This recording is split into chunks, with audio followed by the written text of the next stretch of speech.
Hello, dear students. I am Dr. Rashmi Dubey, Assistant Professor, DBS PG College, Kanpur.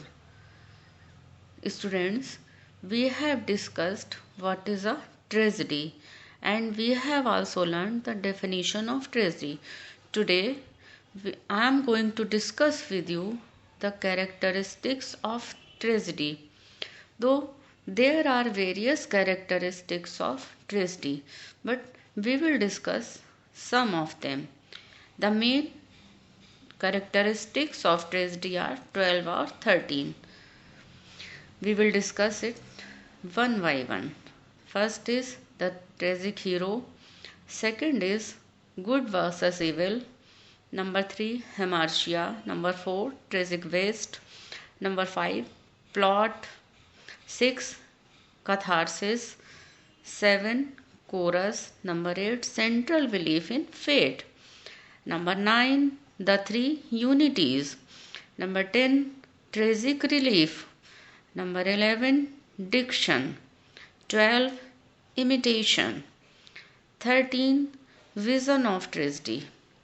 And we will discuss these elements, these characteristics of tragedy one by one.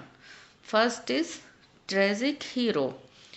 According to Aristotle, tragic hero must be of a royal birth. He must not be a commonplace man.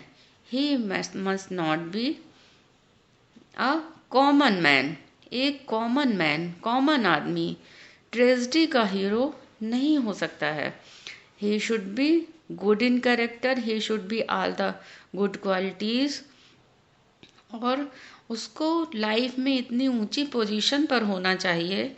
He should be such, he should be a man of considerable nobility और temper, कि जब उसका फाल हो, जब उसके साथ कुछ बुरा हो, तब हमको उसके साथ में बहुत दुख हो.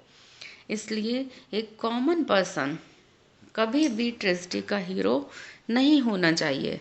एरिस्टोटल के हिसाब से ट्रेजिक हीरो को हमेशा किसी रॉयल बर्थ से होना चाहिए. कोई किंग, जनरल, इस तरीके से प्रिंस, इस तरीके के रॉयल बर्थ के लोग ही ट्रेजिक हीरो हो सकते हैं, जिससे कि जब उनकी लाइफ में कोई ट्रेजेडी आए, कोई दुख आए, तो हमको भी उनके साथ साथ में दुख होना चाहिए. And that tragic hero must be having all the good qualities. He must be Nobel in character. उसका कैरेक्टर बहुत ग्रैंड होना चाहिए, उसका कैरेक्टर बहुत अच्छा होना चाहिए, उसके अंदर इतनी अच्छाइयाँ हों कि जब उसके साथ कुछ बुरा हो तो हमको भी उसके साथ में बुरा लगना चाहिए. Second is the conflict between good versus evil. अच्छाई और बुराई के बीच में हमेशा ट्रेजेडी में there is a struggle, there is a war. But in tragedy goodness never beats evil, and mainly this is true in the case of tragedies of Shakespeare. Shakespeare की जितनी भी ट्रेजेडीज हैं, Shakespeare is the master of tragedy, और Shakespeare की जितनी भी tragedies हैं उनमें गुड और इविल की, अच्छाई और बुराई की लड़ाई में अच्छाई हार जाती है. एंड जब when a good person suffers, जब इतना अच्छा ट्रेजिक हीरो जिसके अंदर सारी अच्छी क्वालिटीज़ होती हैं, जब वो अपनी लाइफ में सफ़र करता है, तब हमको भी उसके साथ में बहुत दुख होता है. And this causes tragedy more effective. Then the third point is hamartia. The another name of hamartia is tragic flaw. A tragic flaw in tragic hero there should be some weakness of character. Hamartia is some weakness in character. हेमार्शिया का मतलब है कि tragic hero में सारी अच्छी qualities के साथ साथ में केवल एक ऐसी कोई वीकनेस होती है जिसकी वजह से उसकी लाइफ में वो ट्रेजेडी आती है. As for example, there are 4 great tragedies of Shakespeare: Othello, Hamlet, King Lear, and Macbeth. All these four great tragedies, they are having tragic heroes having all the good qualities in them. But due to one weakness in their character, उनकी character में जो एक कोई weakness थी, as the weakness of Macbeth is his over ambition, and weakness of Hamlet is his indecisive. He could not decide.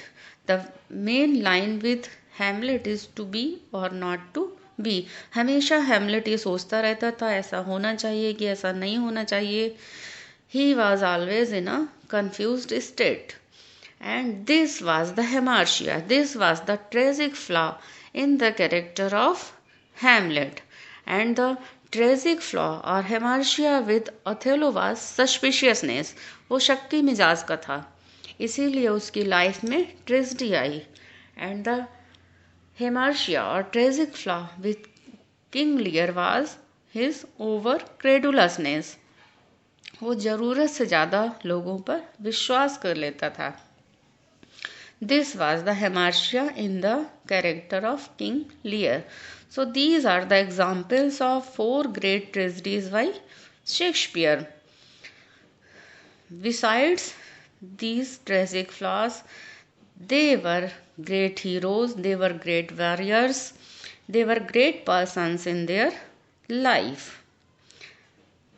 But due to only one weakness in their character, they suffer in their lives. So this is hamartia. Number 4 is tragic waste. In the tragedies of Aristotle or in the tragedies of Shakespeare, there is a lot of waste. By tragic waste, we means that goodness suffer, and good qualities, good characters, they suffer in life, they are wasted, sometimes they are dead also, and the goodness of their life, the happiness of their life, that is mixed with trash. उनकी life की जो अच्छी qualities हैं, अच्छी अच्छाइयाँ हैं, जो उनकी खुशियाँ हैं, वो सब वेस्ट हो जाती हैं. And these come in the title of tragic waste. And this tragic waste is necessary. ये ट्रेजिक वेस्ट इसलिए नेसेसरी है कि जब हम देखें कि इतनी अच्छी चीज़ें नष्ट हो रही हैं, केवल एक वीकनेस की वजह से लाइफ में इतनी ट्रेजिडीज़ आ रही हैं, तो हमको भी उनके साथ में दुख लगता है. इसीलिए ये ट्रेजिक वेस्ट ट्रेजिडीज़ में ज़रूरी है. बच्चों, आज के लिए बस इतना ही. आज जो आपने 4 कैरेक्टरिस्टिक्स समझी हैं, उसमें से आपको कुछ भी ना समझ में आया हो तो आप दोबारा पूछ सकते हैं. बाकी के कैरेक्टरिस्टिक्स हम लोग एक एक करके समझेंगे. Okay, thank you students. Dear students, as we were discussing some of the chief characteristics of tragedy, today we are going to discuss catharsis. Catharsis as the emotional effect of tragedy. This word catharsis is derived from a medical term, catharsis, in Greek. The meaning of this term catharsis is purification or purgation. When we have read the definition of tragedy by Aristotle, we have read that the purpose of tragedy is to arouse pity and terror, and thereby to effect the purgation of these feelings. The interpretation is that through experiencing fear in a controlled situation, the spectator's own anxieties are directed outward. The insight and outward of the readers and spectators are enlarged through sympathetic identification with the tragic protagonist, tragic hero। मतलब कि जब readers और spectators tragic hero की life में sympathetic conditions को देखते हैं, बहुत ही ज़्यादा दुख उत्पन्न करने वाली कंडीशंस को देखते हैं, जब उनको लगता है कि ट्रेजिक हीरो अपनी लाइफ में बिना किसी कमी के, due to only one single flaw, उसकी लाइफ में, उसके कैरेक्टर में केवल एक कमी के द्वारा वो ट्रेजिक हीरो कितना ज़्यादा सफ़र कर रहा है, तो रीडर्स के मन में, स्पेक्टेटर्स के मन में जो पहले से पिटी और फियर के भाव थे वो अराउज हो जाते हैं। And he has a sympathetic identification with the tragic hero. तब वो अपने मन में उस ट्रेजिक हीरो के साथ अपने को आइडेंटिफाई करने लगते हैं। जब this is the basic characteristic of a tragedy कि रीडर्स, स्पेक्टेटर्स उस ट्रेजिक हीरो के साथ में अपने आप की एक रूपता स्थापित कर लें। मीन्स कि they identify themselves with the hero.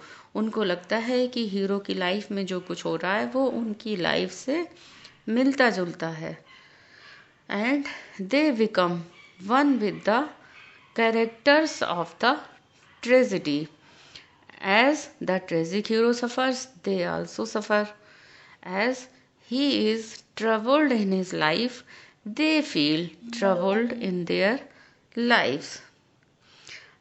जब वो अपने आप को ट्रेजिक हीरो के साथ जोड़कर देखते हैं तो उनके मन में जो पिटी और फियर की या इस तरह की जो निगेटिव इमोशंस थी वो निकलकर बाहर आती हैं।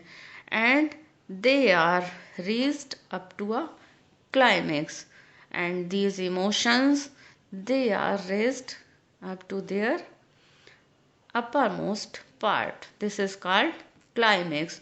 और वही इमोशंस अपनी चरम सीमा तक पहुंच जाती हैं और उसके बाद में these excess emotions when they are released, the readers, the spectators, they feel relieved। जब वो दुख की भावनाएं, जब रीडर्स बहुत ज़्यादा दुख अनुभव करते हैं, उसके बाद में उनके मन से जो एक्स्ट्रा पिटी की, एक्स्ट्रा फियर की जो फीलिंग्स हैं वो किसी तरीके से रिलीज हो जाती हैं। And this is called proper purification of these feelings। And this catharsis, this converts excess emotions into virtuous dispositions। And in this way tragedy has a humanizing effect also, and it is helpful for the mental health of the readers। It is helpful for the mental health of the spectators।